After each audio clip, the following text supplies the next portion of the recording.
সবাইকে শুভেচ্ছা হোমিও ডাইজেস্টের পক্ষ থেকে। আমি ডাক্তার শাহিন মাহমুদ। আজকে আমাদের এই ভিডিও টিউটোরিয়াল সেকশনে আমি আলোচনা করতে যাচ্ছি ডিএইচএমএস কোর্সের ৪র্থ বর্ষের কেস টেকিং ও রেপার্টরি সাবজেক্টের উপর। এখানে একটি টপিক, একটা কেস টেকিং করতে কী কী ধাপগুলো অনুসরণ করতে হয় এই বিষয়টির উপরে।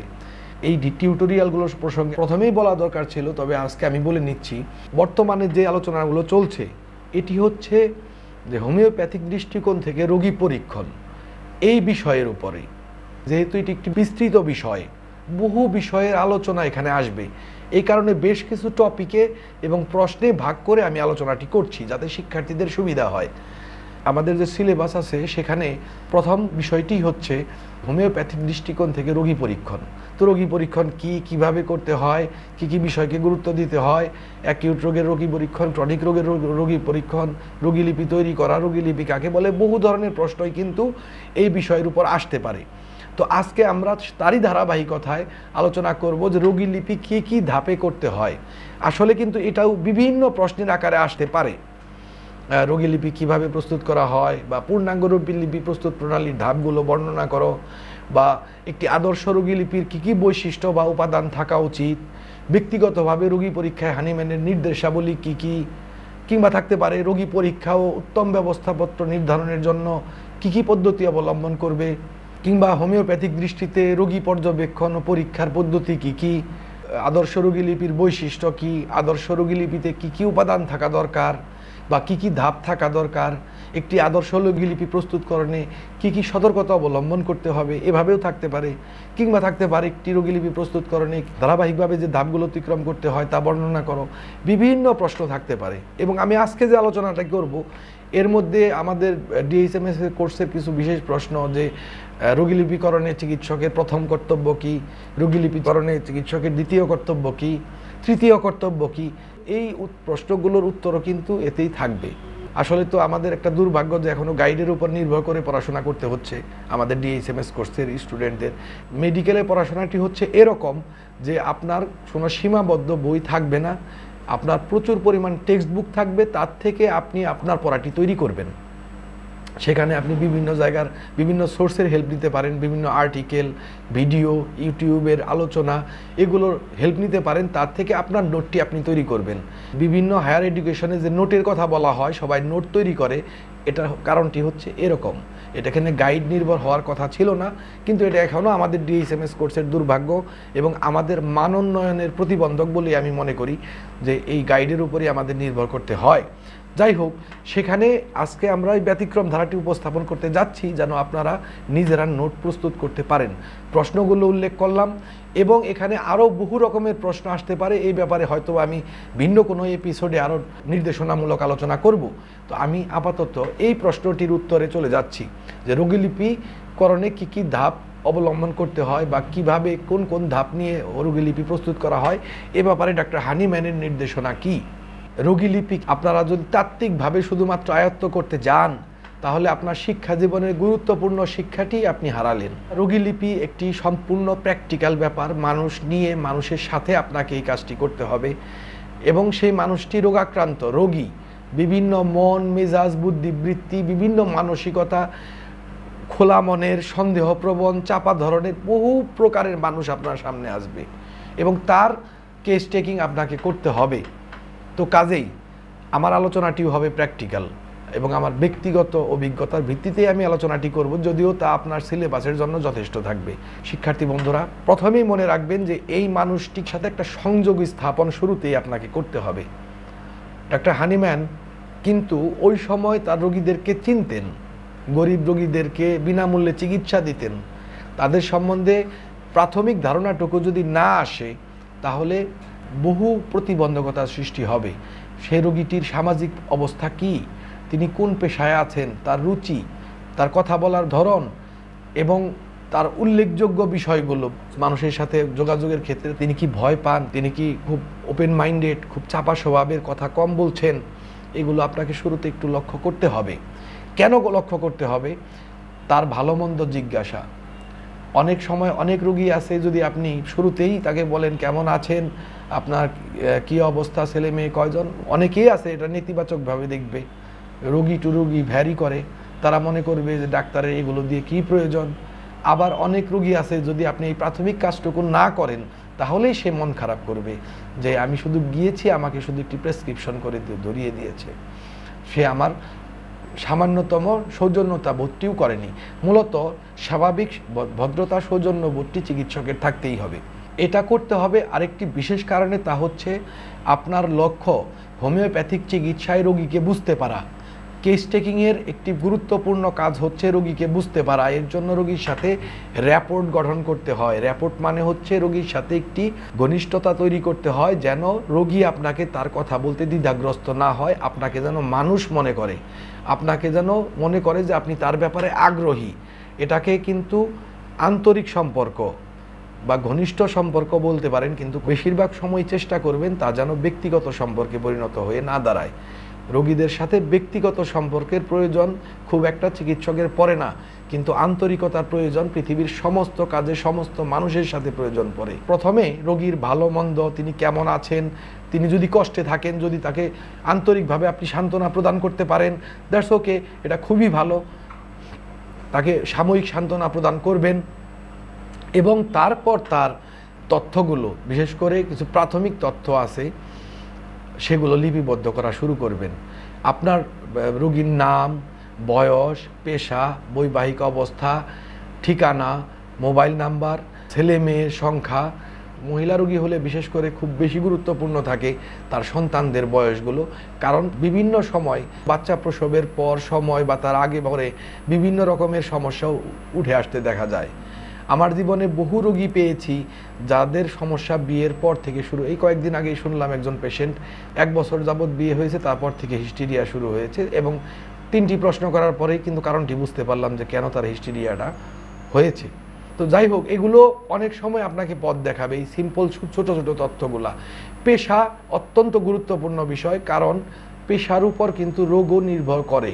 একজন জেলে যাকে সারাদিন পানিতে থাকতে হয়, তার রোগের যে প্রবণতা, একজন সৈনিক তার জয়েন্টগুলোকে খুব বেশি ব্যবহার করতে হয়, তার রোগের ধরন কিন্তু এক হয় না।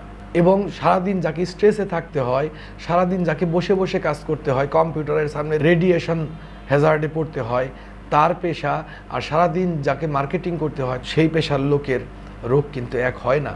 এগুলো অত্যন্ত গুরুত্বপূর্ণ, এগুলোকে হালকাভাবে দেখবেন না, কখনোই না।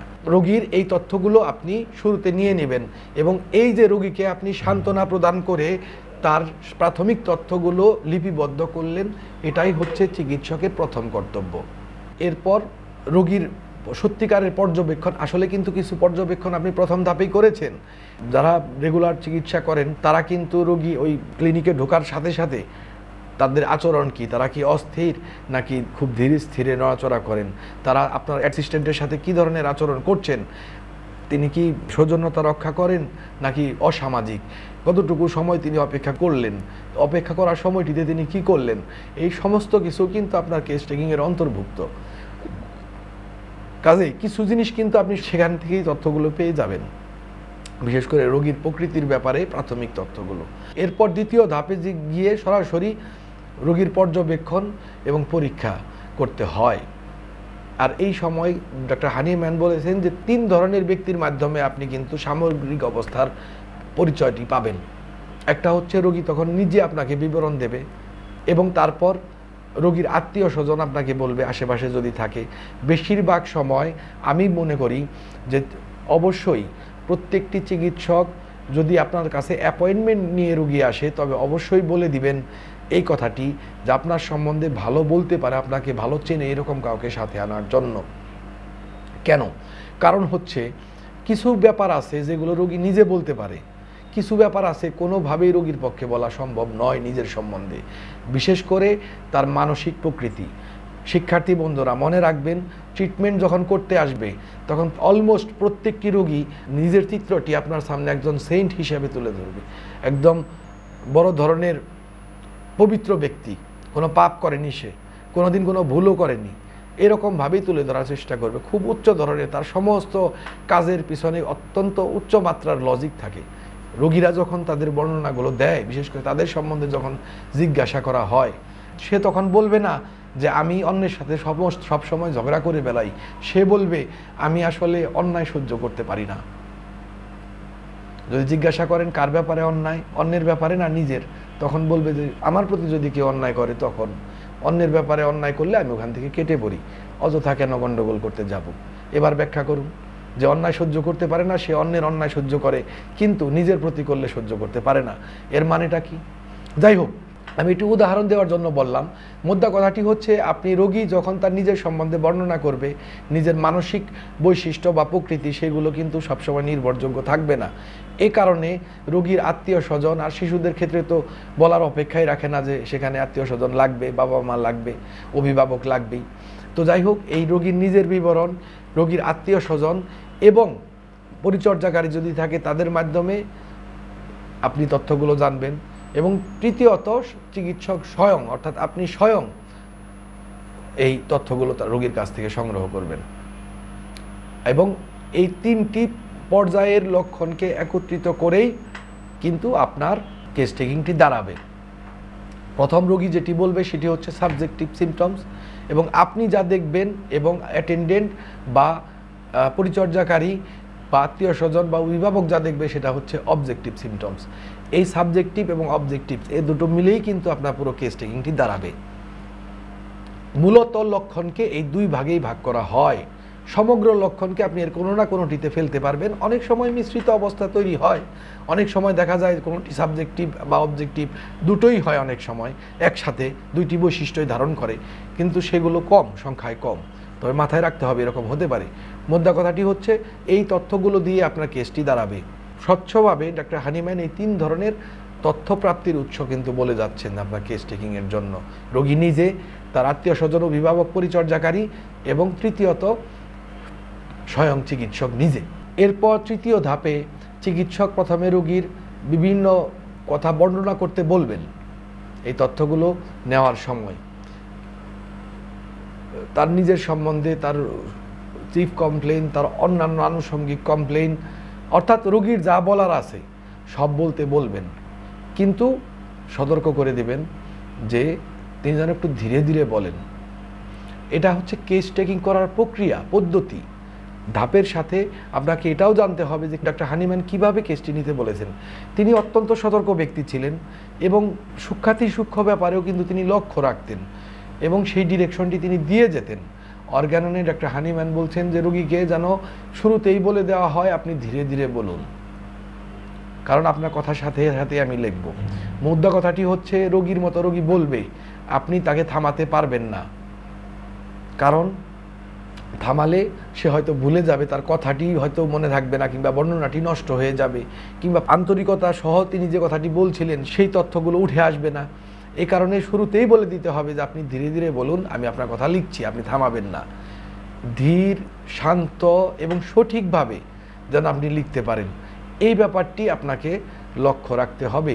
এটা কেস টেকিং কালে চিকিৎসকের দ্বিতীয় কর্তব্য, রোগীকে বলে দেওয়া যে আপনি ধীরে ধীরে বলুন, আমি আপনার কথার সাথে সাথে আমি এটা লিখে নেব। প্রয়োজনীয় বর্ণনার অংশটুকু যেন লিখতে পারেন সে ব্যাপারে আপনাকে লক্ষ্য রাখতে হবে। কারণ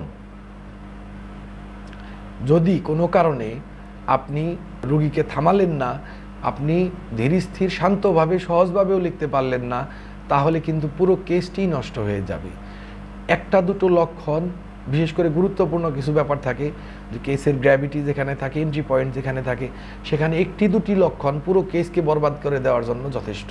যদি সেই একটি দুটি লক্ষণের মধ্যে ভুল থাকে, একটা রেপার্টরি করতে যাবেন, প্রথম দুটো লক্ষণ সবসময় গুরুত্বপূর্ণ, যে দুটোর উপরে আপনি নির্ভর করবেন, সেখানে যদি ভুল থাকে তাহলে পুরো রেপার্টরির অ্যানালাইসিস যেমন ভুল হবে, ঠিক এইরকম একটা কেসেরও কিছু গুরুত্বপূর্ণ পয়েন্ট থাকে, সেগুলোতে ভুল হলে সমস্ত কেসটি ভুল হয়ে যাওয়ার সম্ভাবনা থাকে।